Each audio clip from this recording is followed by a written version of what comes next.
Navi Mumbai network.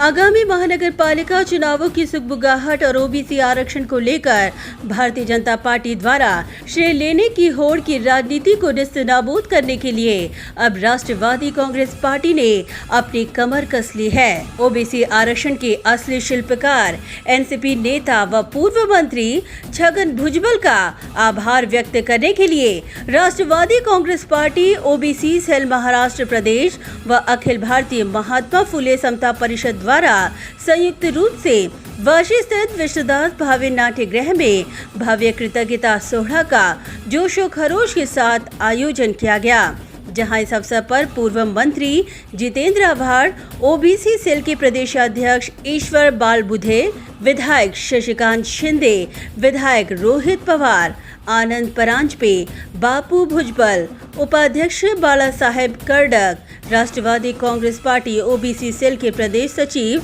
राज राजापुरकर, नवी मुंबई शहर OBC sale जिलाध्यक्ष Rupesh Thakur, Navi Mumbai NCP जिलाध्यक्ष नामदेव भगत, एनसीपी नवी मुंबई कार्याध्यक्ष जीएस पाटिल, उपाध्यक्ष प्रशांत पाटिल, भावनाताई घड़ेकर, राष्ट्रवादी युवक कांग्रेस नवी मुंबई जिलाध्यक्ष अन्नू आंग्रे, कार्याध्यक्ष नितिन चौहान आदि तमाम राष्ट्रवादी कांग्रेस पार्टी के कार्यकर्ता व पूर्व नगर सेवक मौजूद रहे।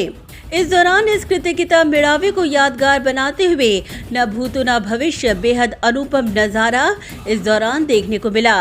नवी मुंबई की आगरी कोली संस्कृति की झलक दिखाते हुए यहां कोली नृत्य करती महिलाएं साफ दिखाई दे रही थी, जो कि कोली समाज की ताकत का परचम फहरा रही थी। इस दौरान इस कार्यक्रम में उपस्थित मान्यवरों ने ओबीसी समाज के आरक्षण के लिए एनसीपी सुप्रीमो शरद पवार और छगन भुजबल के कार्यों और उनके प्रयत्नों को सराहा और महाराष्ट्र को मिले ओबीसी आरक्षण के लिए छगन भुजबल का आभार व्यक्त किया। इस अवसर पर महाराष्ट्र ओबीसी सेल के माध्यम से पूर्व मंत्री और एनसीपी नेता छगन भुजबल का परंपरागत तरीके से पेशवाई पगड़ी पहनाकर उनका स्वागत कर उनके प्रति कृतज्ञता व्यक्त करते हुए उन्हें सम्मान चिन्ह देकर उनका जाहिर सत्कार किया गया। इतना ही नहीं, ओबीसी समाज से ताल्लुक रखने वाले अनेकों प्रतिनिधियों ने भी छगन भुजबल का जाहिर सम्मान किया।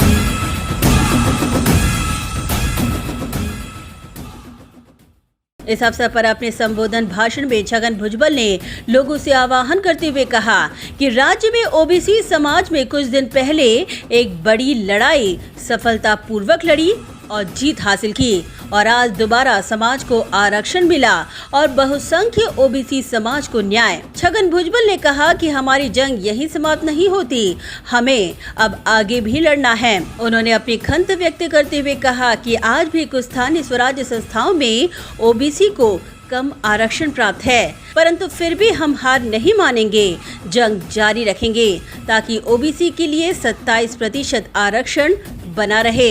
उन्होंने डॉक्टर राम मनोहर लोहिया का वक्तव्य कहते हुए कहा कि सड़कें खामोश हो गई तो संसद आवारा हो जाएगी, इसलिए अगर अभी हम चुप रहें तो हमारे अधिकार भी इन मनुवादी विचारधाराओं के लोग छीन लेंगे और इसीलिए सब एकजुट और सतर्क रहें। निवडणुका आल्यानंतर जे आहे ते कळेल की लोक कुणाच्या बाजूने आहे आज तरी मला आनंद ह्या गोष्टीचा वाटतोय की या ग्रामपंचायतीच्या ज्या काही निवडणुका झाल्या त्याच्यामध्ये आनंदाची गोष्ट मी आत्ताच ऐकली की राष्ट्रवादी काँग्रेस पक्षात 1 नंबरला आलेला.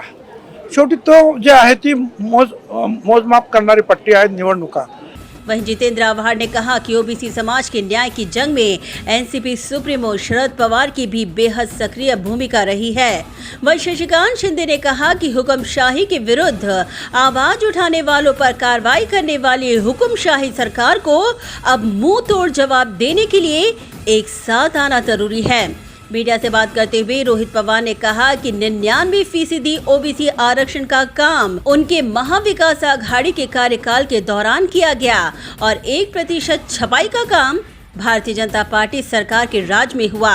तो ऐसे में ओबीसी आरक्षण लागू होने का श्रेय सिर्फ और सिर्फ महाविकास आघाड़ी सरकार को जाता है, न कि भाजपा को. भाजपचं जेव्हा सरकार याच्या आधी होतं 2016ला ही प्रक्रिया त्या ठिकाणी सुरू झाली होती. ओबीसी आरक्षणाच्या विरोधात काही लोक नागपूर खंडपीठात गेले होते आणि तेव्हा ती परिस्थिती असताना म्हणजे खंडपीठात हा विषय चालू असताना 2 वर्ष हा सातत्याने चालू होता. 22 वेळा सुनावणी त्या ठिकाणी झाली. मग महाराष्ट्राचे मुख्यमंत्री असतील नाही तर महाराष्ट्राचे जे काही लोक सत्तेत होते त्यांनी त्याच्याकडे दुर्लक्ष केलं असावं आणि त्यामुळेच आजची परिस्थिती आली. मग महाविकास आघाडी सरकारच्या काळामध्येच सुप्रीम कोर्टाने त्या ठिकाणी निर्णय हा विरोधात दिला. मग महाविकास आघाडी सरकारने प्रयत्न करून इम्पेरिकल डेटा जो डेटा केंद्र सरकारकडे असताना सुद्धा त्यांनी आपल्याला दिला नाही तो आपण गोळा केला. 99% काम हे महाविकास आघाडी सरकारच्या काळामध्ये झालं. 1% मध्ये ते सुद्धा प्रिंटिंगचं काम हे आत्ताच्या सरकारमध्ये झालं आणि आत्ताची लोक त्याचं श्रेय त्या ठिकाणी घेत आहेत. पण ही परिस्थिती का आली हे सुद्धा लोकांनी त्या ठिकाणी समजून घेण्याची जरूरत आहे. वहीं बुलेट ट्रेन के मुद्दे पर रोहित पवार ने कटाक्ष करते हुए कहा कि बुलेट ट्रेन में सबसे ज्यादा स्टेशन तो गुजरात में है, तो लोन का बोझ महाराष्ट्र पे क्यों लादा गया है. बुलेट ट्रेन मधून महाराष्ट्रातील लोक गुजरातला जाणार नाही पण गुजरातचे लोक महाराष्ट्रात येतील. आज सकाळी येतील आणि संध्याकाळी परत निघून जातील. मग इथे रिअल इस्टेट असेल, इथं छोटे मोठे व्यवसाय असतील जे महाराष्ट्रामध्ये झाले असते, मुंबईत झाले असते, ते कदाचित होणार नाहीत. आणि त्याच्यावर पण खर्च बघितला तर 1 लाख कोटीचा खर्च आहे लोन पकडून. त्याच्यामध्ये 24,000 कोटी हे आपल्याला भांडवल म्हणून त्या ठिकाणी टाकायचं. 50% राज्य सरकार म्हणजे महाराष्ट्र आणि 50% गुजरात. पण जर स्टेशन बघितले तर 12 स्टेशनपैकी 8 स्टेशन हे गुजरातला आहेत, 4 स्टेशन महाराष्ट्रामध्ये आहेत आणि 508 किलोमीटरपैकी 155 किलोमीटर फक्त महाराष्ट्रामध्ये, बाकी सगळं गुजरातला आहे. मग अशी एवढा मोठा प्रोजेक्ट घेण्यापेक्षा आज युवकांसाठी हॉस्टेल बांधा. आज जर तुम्ही त्या ठिकाणी बघितलं तर आत्ता बसेस नाही आहेत या महाराष्ट्रामध्ये, त्या बसेस तुम्ही घ्या. त्यामुळे तो जो पैसा आहे 20-25 हजार कोटी तो वेगळ्या गोष्टींसाठी वापरला तर त्यातून जास्त प्रगती या महाराष्ट्राची होईल ना की दुसऱ्या राज्याची. इतना ही नहीं, उन्होंने वेदांता फॉस्कॉन को लेकर ईडी सरकार पर कटाक्ष करते हुए कहा कि गुजरात में अब तक इस प्रोजेक्ट के लिए जमीन तक आवंटित नहीं हुई है. ऐसे में ये प्रोजेक्ट महाराष्ट्र में लाने का उनका प्रयास रहेगा. महाविकास आघाडीच्या काळामध्ये सगळ्या गोष्टी फायनल झाल्या होत्या. फॉक्सकॉनला ज्या ज्या गोष्टी पाहिजे होत्या त्याच्यामध्ये टॅक्स बेनिफिट असेल, जागेची किंमत असेल आणि इतर सगळ्या गोष्टी, लाईटची किंमत असेल, या सगळ्या फायनल झाली असताना त्या ठिकाणी हे सरकार बदललं आणि त्यानंतर कदाचित या सरकारने सुद्धा प्रयत्न केले असावे. पण 5 सप्टेंबरला जेव्हा अग्रवाल साहेब हे प्रधानमंत्री साहेबांना त्या ठिकाणी भेटले आणि त्यानंतर सगळ्याच गोष्टी बदलायला सुरुवात झाली आणि मग फॉक्सकॉन जो प्रोजेक्ट होता ज्याच्यातून 1.5 लाख युवकांना महाराष्ट्रातल्या नोकरी मिळाली असती, हा प्रोजेक्ट गुजरातला गेला. आता महाराष्ट्रामध्ये तळेगावला फायनल झाली होती जागा, पण गुजरातमध्ये आता जागा शोधत आहेत. म्हणजे इथं ताट वाढलं होतं आणि गुजरातमध्ये अशी परिस्थिती आहे की आता जेवण करण्याची सुरुवात त्या ठिकाणी त्यांनी केली, लाकडं गोळा करायला सुरुवात केली. म्हणजे आता त्यांना अजून जमीन जर त्या ठिकाणी मिळाली नसेल आणि असे 2-3 मोठे प्रोजेक्ट गुजरातला आले होते पण ज्या जमिनी आता फॉक्सकॉनला दिल्या गेल्या त्याच जमिनी त्यावेळेस त्यांना ऑफर केली गेली पण ती जागा त्यांनी घेतली नाही आणि ते प्रोजेक्ट गुजरातला राहिले नाहीत. त्यामुळे फॉक्सकॉन अजून कदाचित गुजरातमध्ये त्यांचं ते फायनल झालेलं नसेल तर तो प्रोजेक्ट अख्खाच्या अख्खा महाराष्ट्रामध्ये कसा येईल यासाठी आत्ताचे सरकारचे नेत्यांनी त्या ठिकाणी प्रयत्न करावे. रोहित पवार ने सरकार को निशाने पर लेते हुए कहा कि महाराष्ट्र का प्रभाव कम करने का ये सारा भारतीय जनता पार्टी का षड्यंत्र है जो राज्य के लिए खतरनाक है. कुणी काय बोलतं याच्यापेक्षा आपण आकडेवारी त्या ठिकाणी बघितली तर असंच दिसतंय की महाराष्ट्राचं महत्त्व काही प्रमाणात गेल्या 10 वर्षामध्ये कमी करण्याचा असेल नाहीतर कदाचित तो आपोआप त्या ठिकाणी झाला असेल. तर ह्या सगळ्या ज्या गोष्टी आहेत त्या कुठंतरी आपण सर्वांनी समजून घेतलं पाहिजे. हे सरकार असू दे नाही तर ते सरकार असू दे, कुठलंही सरकार आलं तरी महाराष्ट्राची ताकद वाढवणं हे आपल्या सर्वांसाठी महत्त्वाचं आहे, न की महाराष्ट्राची ताकद कमी करणं. त्यामुळे अप्रत्यक्षपणे न जाणवता तुम्ही समजा केंद्रातल्या मोठ्या नेत्यांना बोलू शकत नसाल आणि त्यामुळे महाराष्ट्राचं महत्त्व कमी होत असेल तर कुठंतरी काळजी घेण्याची जरूरत आहे आणि महाराष्ट्राच्या भविष्याची आपल्याला कुठं ना कुठंतरी विचार करण्याचा जरूरत आहे. आणि खास करून महाराष्ट्रामध्ये सगळ्यात जास्त शिक्षित बेरोजगार आहेत.